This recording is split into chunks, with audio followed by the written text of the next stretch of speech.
வணக்கம். நாங்கள் தூத்துக்குடியிலேருந்து பேசுகிறோம். TS engine and shipping service. இது வந்து ரீகாயிலுக்கு பதிலாக ஒரு ரீப்ளேஸ்மெண்ட் யூனிட் உங்களுக்காக இன்ட்ரோடியூஸ் பண்ணியிருக்கிறோம். நம்ம கடலுக்கு போகிறவங்களுக்காக அவங்களுடைய இன்ஜினில் போடுறது. இந்த இன்ஜின் வந்து யான்மாரில் ட்ரையல் பார்த்துருக்கோம். நீங்கள் யான்மார் இல்லாமல் கோலர் அப்புறம் வந்து சைனீஸ் இன்ஜினில் இந்த இதை மாட்டலாம். இது எப்படி கலட்டினது மாட்டினதுன்னு இது வரைக்கும் பார்த்தீங்க. இதில் வந்து 4 போல்ட்டையும் போட்டுட்டு இதுக்கு வந்து லிவர் அடிஷ்னலாக கொடுத்துருப்போம். அது போக ஒரு கேபிளும் ஒன்று கொடுத்துருப்போம். நீங்கள் இந்த கேபிளை வந்து உங்களோட கைப்படியில் மாட்டிக்கலாம், முன்னாடி வரக்கூடிய கைப்படியில் மாட்டிக்கலாம். இப்போ மாட்டும்போது உங்களுக்கு இந்த லிவரை வச்சு நீங்கள் அந்த நாப் ஒன்று வரும், அந்த நாபில் 9 சுற்றணும். அது எப்படி சுற்றுறதுன்னு சுற்றி காமிக்கிறாங்க.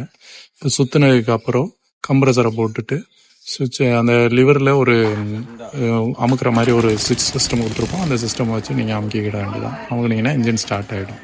இந்த யூனிட் வந்து எங்கெல்லாம் கிடைக்கும் அப்படின்னா தூத்துக்குடி, நாகர்கோயில், நீண்டகரை, கொல்லம், அப்புறம் வந்து தோப்பம்பாடி, மல்பே, இந்த லொக்கேஷன்ஸ்லாம் கிடைக்கும். யாரை காண்டாக்ட் பண்ணணுன்ற டீட்டெயில் வந்து கீழே உங்களுக்கு நம்பர் மென்ஷன் பண்ணியிருக்கோம். உங்களை கூப்பிடுங்க.